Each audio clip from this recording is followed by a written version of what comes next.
औज़ुबिल्लाहि मिनश्शैतानिर्रजीम बिस्मिल्लाहिर्रहमानिर्रहीम अल्लाहुम्मा कुल्लि वलिय्यिकल हुज्जत इब्निल हसन सलावातुका अलैहि वला आबाइही फ़ी हाज़िहि स्सा व फ़ी कुल्लि साआ वलिय्यन व हाफ़िज़न व क़ाइदन व नासिरन व दलीलन व ऐनन व हत्ता तुस्किनहु अर्ज़का व तुमत्तिअहु फ़ीहा तवीला।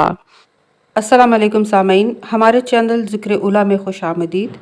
मैं आज आपके सामने इल्लामा लाजपाल हुसैन की तसनीफ़ वलायत इब्लीस से इक़्तिबास पेश कर रही हूँ, जिसका बुनियादी मकसद आपकी खिदमत में ऐसा इल्म बयान करना है जिससे लोगों में ऐसा शऊर बेदार हो कि जिससे शयातीन की चालों, हरबों और गुमराहकुन ख़यालात से बचा जाए। अगर आप इस किताब का मुकम्मल मुताला करना चाहें तो इस किताब की PDF को हमारी वेबसाइट www.idarakhatamulauliya.com से फ्री इंस्टॉल कर सकते हैं। शैतान इंसान से कब बेजार होता है? शैतान और इमाम की विलायत में क्या फ़र्क है? वलायत हकीकी के नूरी असरात क्या हैं? अगवाए शैतान क्या है? शैतान मोमिन के पास किस रास्ते से आता है? शैतान का इंसान की गुमराही के बाद बरी होना। सूरह हशर की एक आयत नंबर 16 का तर्जुमा पेश है। शैतान की मिसाल की तरह कि जबकि उसने इंसान से कहा कि कुफ़र कर, और जब उसने कुफ़र किया तो कहने लगा मैं तुमसे बरी हूँ, मुझे तो तमाम जहानों के पालने वाले अल्लाह से डर लगता है। तवज्जो तलब बात यह है कि शैतान इंसान से ये कहता है कि तू कुफ़र कर, और जब इंसान कुफ़र करता है तो कहता है मैं यकीनन तुमसे बरी हूँ। यानी शैतान जब इंसान को हलाकत तक पहुँचा देता है तो इसके बाद इंसान से बेजार हो जाता है और इंसान को कहता है कि मैं जहानों के परवरदिगार से डरता हूँ। और अल्लाह इरशाद फरमाता है कि इन दोनों का अंजाम ये हुआ कि ये दोनों दोज़ख की आग में होंगे और वो दोनों इसमें हमेशा रहने वाले हैं। ज़ालिमों की यही सज़ा है। अब गौर करें कि शैतान ऐसा वली है कि जो काफिर बनाकर इंसान का साथ छोड़ देता है, लेकिन अल्लाह ऐसा वली है जो मोमिन को नूर तक लेकर जाता है। अल्लाह और आले रसूल ऐसे वली हैं कि वो आपके हर अमल के ज़ामिन भी हैं और जज़ा देने वाले भी हैं। वो हमारी कब्र के ज़ामिन हैं। वो ऐसे ज़ामिन हैं कि क़यामत के दिन हमें जन्नत तक पहुँचा कर हमें इसमें दाखिल करेंगे।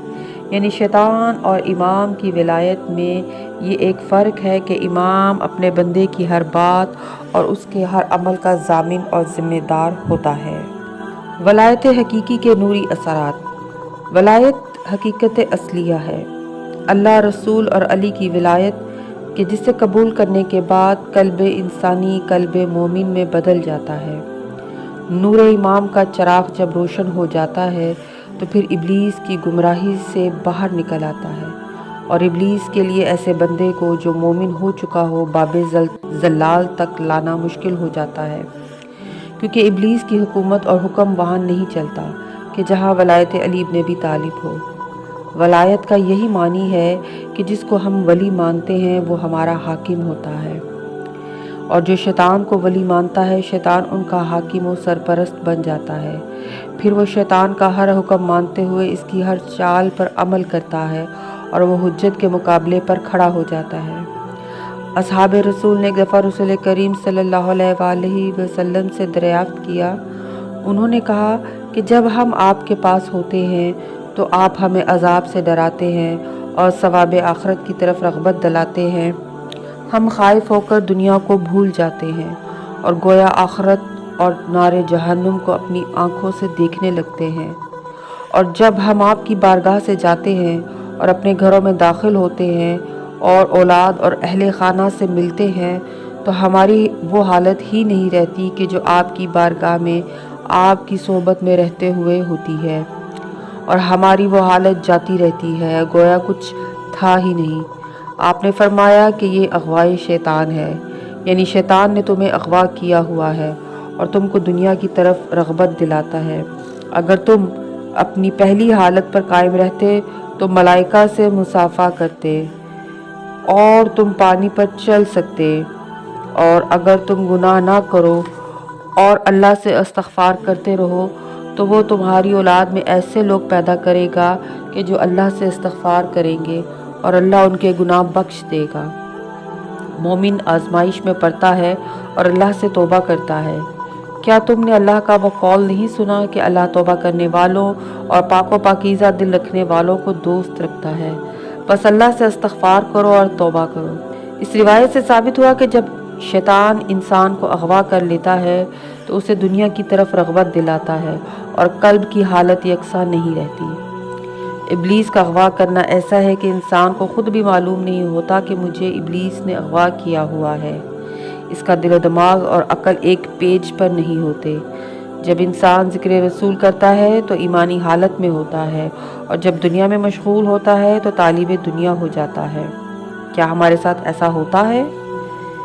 नफ्स अम्मारा ख़तरनाक दुश्मन। रसूल पाक सल्लल्लाहु अलैहि वसल्लम का इरशाद है कि तेरा सबसे बड़ा दुश्मन तेरा नफ्स है जो तेरे दोनों पहलुओं के दरमियान है। यानी ये इतना ख़तरनाक है कि गाफिल इंसान का ध्यान भी अपनी तरफ आने नहीं देता। दुनिया के हर इंसान के साथ ये नफ्स काम कर रहा है। तो आप कैसे विलायत इब्लीस से बच सकते हैं? कैसे इसे अपनी अकल पर हाकिम होने से बचा सकते हैं? क्योंकि रूह की ताकत का नाम अकल है और जब अकल नफ्स के ताबे हो जाए तो इंसानी कल्ब मख्तूम हो जाता है और जब कल्ब मख्तूम हो जाए यानी मोहर लग जाए तो ऐसा इंसान गुमराह हो जाता है। अमीर कायनात कुमैल इब्न ज़ियाद को वसीहत करते हुए फरमाते हैं, ए कुमैल, हर शख्स की अताअत और मासियत के लिहाज से इन शयातीन ने फरेब, धोखे, दिल को लुभाने वाली आवाज़ें और ख़ुद पसंदों और वसवसों के खुशनुमा जाल फैला रखे हैं और वो इन्हें उनके मुनासिब हाल फंदों में फांस कर इन पर गलबा पा लेते हैं। दोस्तों, शैतान मोमिन के पास दीन ही के ज़रिए से आता है। उसका यही रास्ता है। शैतान कभी भी मोमिन के पास बेदीनों की सूरत में नहीं आता। हर एक को गुमराह करने का इसके पास अलग हरबा है।